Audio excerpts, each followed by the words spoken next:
अगर आप video games खेलने के शौकीन हैं तो आपको इस बात का इल्म होगा कि वीडियो गेम स्टार्ट करने से पहले आपको ऑप्शंस दी जाती हैं, आपको मुख्तलिफ कैरेक्टर्स दिए जाते हैं और उनमें से कोई एक कैरेक्टर आपने चूज़ करना होता है। फॉर एग्ज़ाम्पल कुछ कैरेक्टर्स के पास कुछ ख़ास एबिलिटीज़ होती हैं, कुछ ख़ास पावर्स होती हैं और कुछ कैरेक्टर्स के पास दूसरी पावर्स होती हैं, मतलब कुछ डिफेंसिव होते हैं, कुछ एग्रेसिव होते हैं। हर कैरेक्टर की अलग-अलग पावर्स होती हैं और आप वो कैरेक्टर चूज़ करते हैं, फिर एंड तक उसी से आप गेम खेलते हैं। इसी तरह लाइफ में भी आपके पास मुख्तलिफ चॉइसेस होती हैं, मुख्तलिफ एबिलिटीज़ होती हैं और उनको चूज़ करके आपने लाइफ गुजारनी होती है। मैं यहाँ पर आपके करियर या प्रोफेशन की बात नहीं कर रहा, मैं उन चॉइसेस की बात कर रहा हूँ जो कि आप रोज़ाना की बुनियाद पर चुनते हैं और रोज़ाना की बुनियाद पर चेंज भी कर सकते हैं। और उन चॉइसेस को चेंज करने से आपकी लाइफ बेहतर भी हो सकती है और ख़राब भी हो सकती है। तो चलिए वीडियो स्टार्ट करते हैं।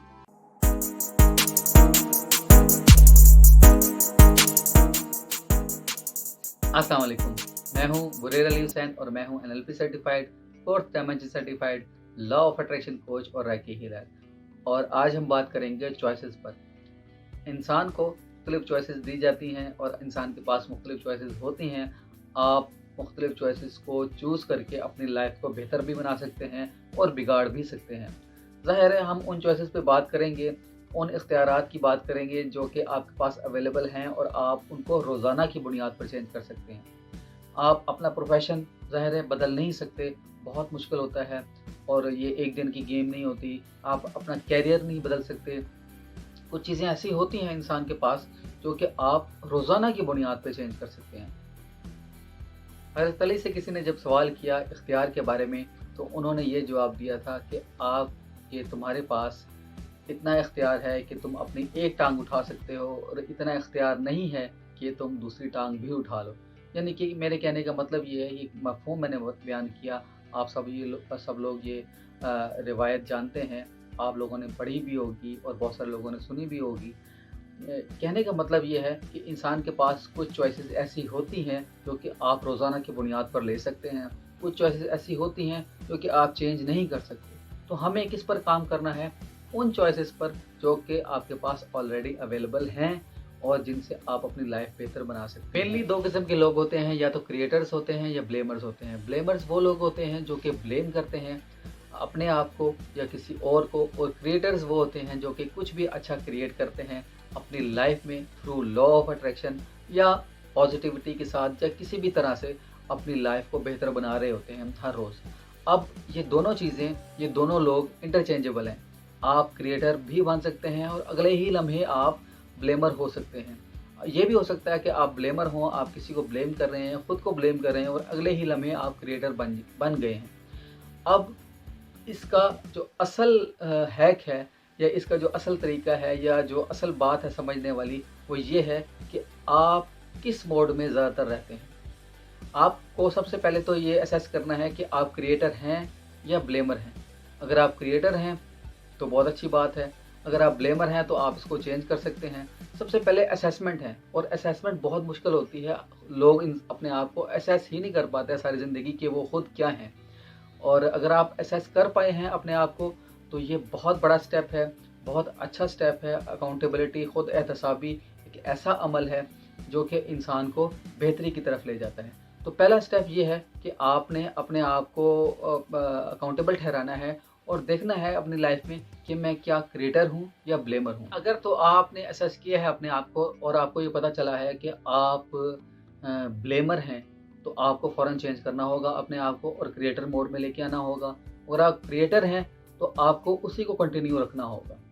अब लॉ ऑफ अट्रैक्शन क्या कहता है कि आप where attention goes energy flows. आपकी अटेंशन किस तरफ जाती है, आप किस वक्त कितना टाइम किस चीज़ को ज़्यादा टाइम देते हैं और किस चीज़ में ज़्यादा रहते हैं, किस चीज़ को टाइम ज़्यादा देते हैं, किसके साथ ज़्यादा वक्त गुजारते हैं, किस सोच में रहकर आप ज़्यादा वक्त गुजारते हैं। हो सकता है आप दिन में 10 लोगों के साथ मिलते हों और 10 के 10 लोग अच्छे हों, बेहतर हों, लेकिन आपके अंदर जो सोच चल रही है वो पॉजिटिव नहीं है और वो नेगेटिव सोच चल रही है।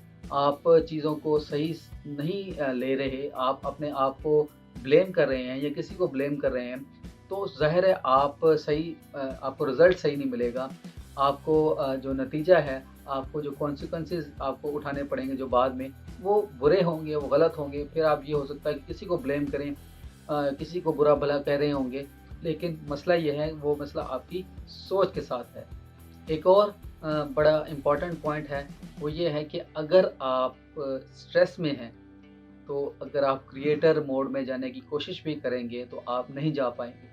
आप वो एक ही या तो ब्लेमर मोड में ही रहेंगे या ब्लेमर और क्रिएटर मोड के दरमियान कहीं रहेंगे, कहीं फँस जाएँगे। आपको समझ में नहीं आएगा कि आप क्या कर रहे हैं, कि किस तरह कर रहे हैं और क्या इसका सॉल्यूशन क्या है, बड़ा फँस जाएँगे। तो स्ट्रेस एक ऐसा अमल है, मैं इसको कहूँगी ऐसी ऐसा फ़ेज़ है जिसमें आप बाज़ दफ़ा खुद चले जाते हैं और बाज़ दफ़ा किसी एक्सटर्नल सिचुएशन की वजह से भी चले जाते हैं। लेकिन अगर आप ये सीख लें कि इंटरनली आपने अपने आप को किस तरह चेंज करना है, इंटरनली स्ट्रेस से कैसे बाहर निकलना है, तो आप स्ट्रेस से ईज़िली बाहर निकल सकते हैं। क्योंकि स्ट्रेस एक ऐसी चीज़ है, मैं कह रहा हूँ, कह सकता हूँ इसको, एक ऐसी बुरी चीज़ है जिसकी वजह से आप क्रिएटर मोड में नहीं जा सकते।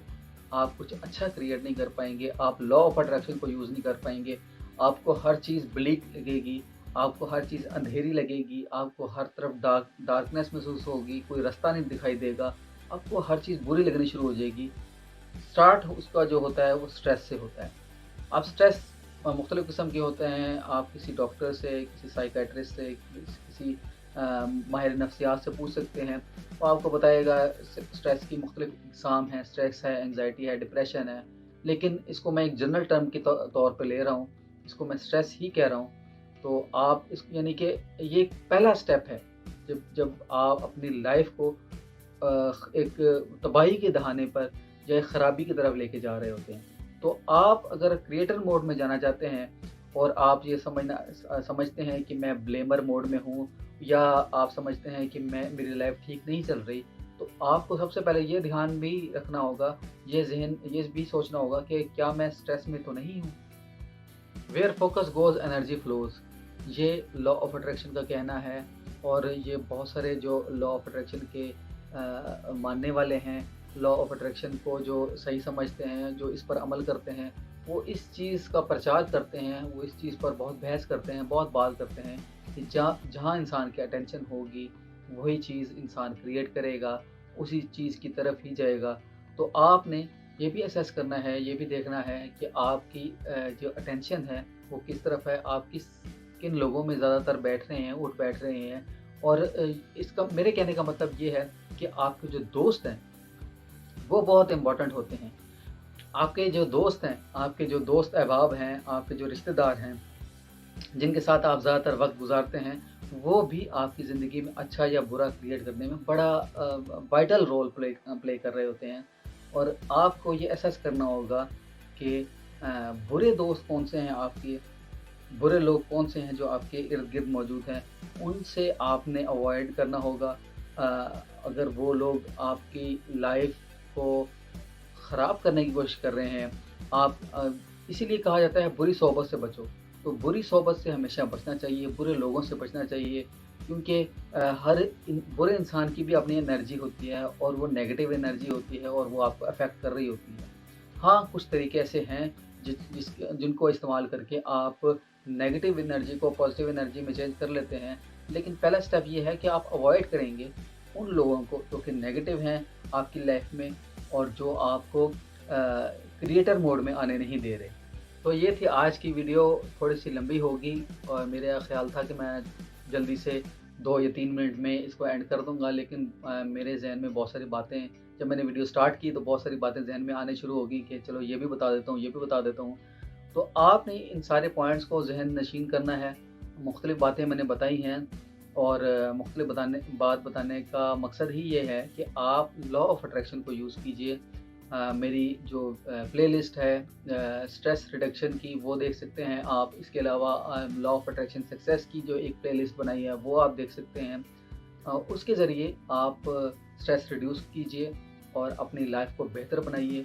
आप अपनी लाइफ़ को बेहतर बनाएँगे, आप अपनी लाइफ़ को एक ऐसी जगह लेके जाएँगे जहाँ पर आप क्रिएटर मोड में होंगे तो आपके लिए लाइफ बहुत ईज़ी हो जाएगी। आपका जो सफ़र है, अगर कोई सफ़र 50 साल का है, तो वो आधा हो जाएगा, 25 इयर्स का हो जाएगा या इससे भी कम हो जाएगा।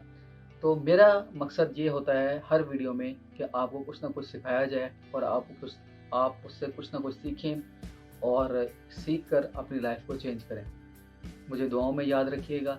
अगले किसी अच्छी वीडियो तक के लिए मुझे इजाज़त दीजिए। अल्लाह हाफ़िज़।